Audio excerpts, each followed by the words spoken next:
is that over there?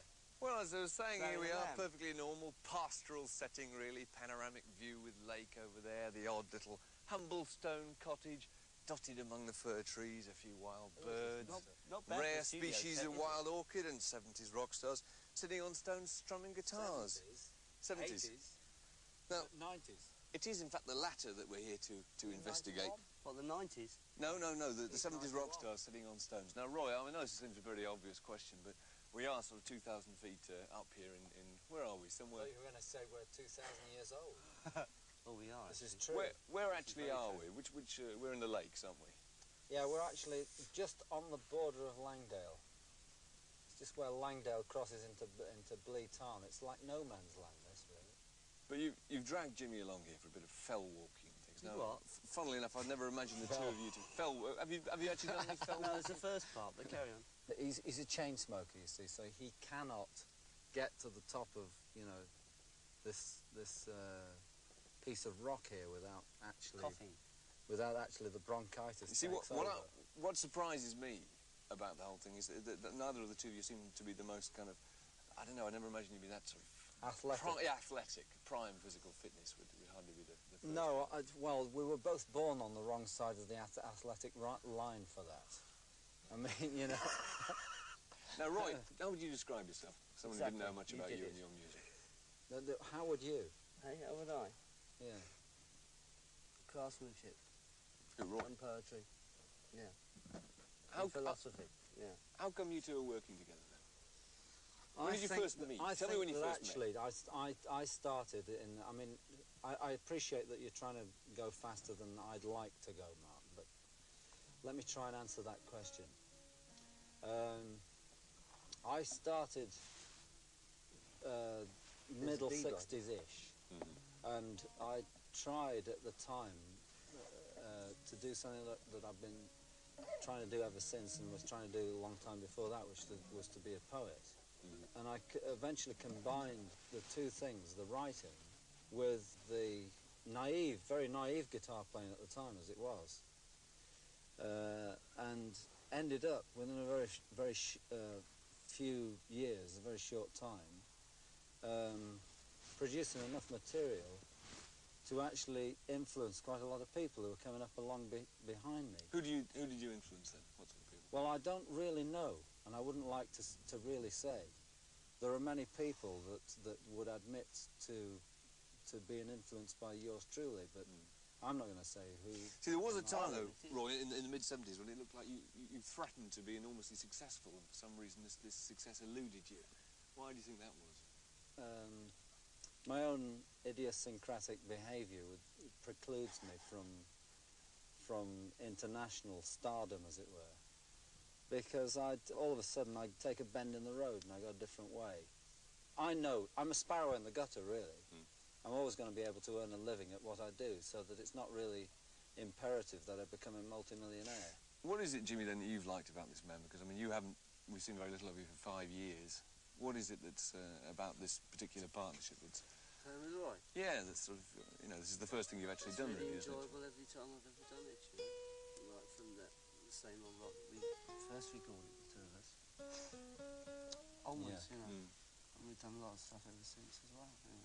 It's always been... You haven't been playing much, though, have you, in the last 5 years? I mean, No. what sort of motivation have you now to actually go out and perform or play at all?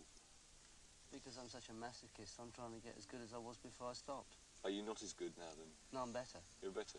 Yeah. I'm actually working at it now, which I didn't then. Yeah. I mean, I didn't play guitar, I didn't touch a guitar for 18 months at one point. Why not? You just fell up the whole thing? I just had no... there was no sort of impetus I think to people have pick it up. periods of transition anyway. And that's quite serious. I didn't touch one for 18 months. And then when I did pick it back up again, I mean, I wanted to, but I was afraid of looking at it. But when I did pick it up, I couldn't even change chords properly, so I've been sort of, you know, moving. I may be totally wrong, but I've always got the impression with you that you were probably best at helping other people interpret their kinds of music. I mean, you started out as a session man. You worked with the Kinks, I believe, Yeah. didn't you? You turned down a job in the Yardbirds. You eventually Well, finished to up begin with. Yeah. To begin with. Yeah. But you finished up in Led Zeppelin, and did you feel that towards the end of that you were getting away from what you wanted to do? No. No. No, because that was such a fantastic unit, you know. Which do you think was the best period then of Led Zeppelin? It was always the next project on. You never knew what was round the corner. It was always different. I mean, the albums, you know, to some people might all sound the same, but There wasn't to us they the certainly best moment or anything. Of course there were milestones. I don't think there was best moments because it was always that ever onward, you know. Yeah, he's right. The best bit was always going to be the next. Yeah, absolutely. It's And just unless you think that, really and if you unfortunate. know that, then you're very fortunate to know that, and we did know that. So people tend to think in hindsight that the latter period of Led Zeppelin was one where it all became a bit excessive and a bit overblown.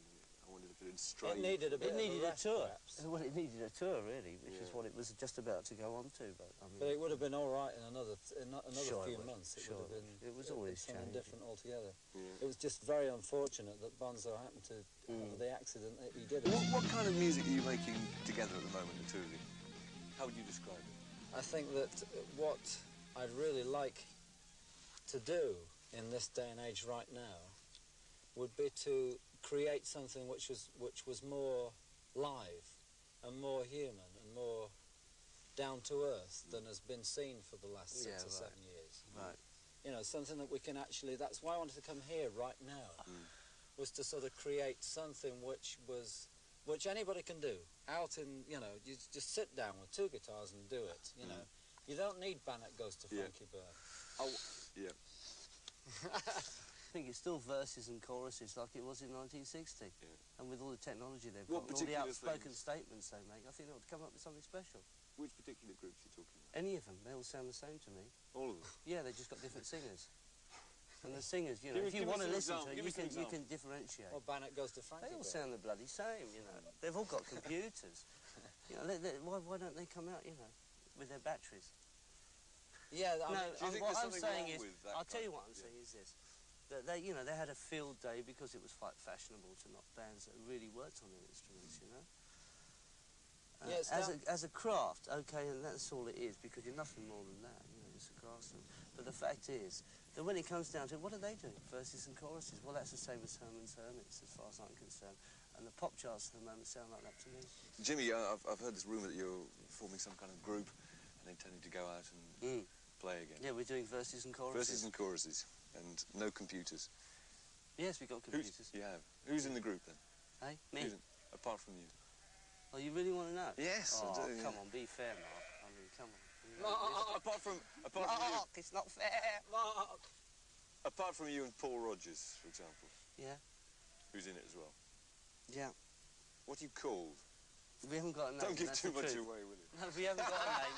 We haven't got a name. I can't give This much is away because hard I don't know. investigative journalism here. All You I haven't know got is a name, we've been it's just- rehearsing for 10 days and we've got about 60 minutes. I heard to you call them record it, McGregors, that's you about see. it. Well, that's the Outlaw Clan, you know. It's just a silly name. For the benefit of Bannock Goes to Frankie Bird. Is that right? Yes, that's exactly We'll right. have a few more verses and choruses from you, and I shall leave you to it. Thank Oh, you, God, Mark. Don't get exhausted on the walk You'd back. have to get a picture of Doris after this. Otherwise, it ain't All going right, to where be... are we going? Now, watching this film with us were Dave and Alan from Depeche Mode. You're getting very spaced out. Dave, what do you think about what Jimmy Page is saying there about modern musicians, as if there was something actually wrong about using computers? Well, I don't know, you know, I mean, they sort of done their thing at their time, you know, and I think it seems a bit silly, you know, to sort of put down what's happening now. I mean, with technology now, you can do so much more, and it's enabling musicians to do so much more with music. It does talk some sense in that there is a lot of rubbish around these days, but the thing about computers is you're only limited by your imagination and your ideas, you know. And often I think people who knock computer or modern music are a bit scared that maybe they haven't got the ideas, you know. Yeah. So, you know. Because you can't do anything. The thing is, you've got to have an idea in the first place. It's not like these things you just like press a button and they write the song for you. It's still What's it based like on on stage, though? I mean, because if you're using a lot of backing tapes, it must be surely difficult to react to what an audience does. I mean, does the gig ever get any better or any worse? Or what Well, happens? Does the tape just break down? We don't find any problem with live gigs. I mean, our gigs are very, very good, you know, and we just finished a tour that was great, you know. And we use, we have like certain things on tape, and we use keyboards that we can sample sounds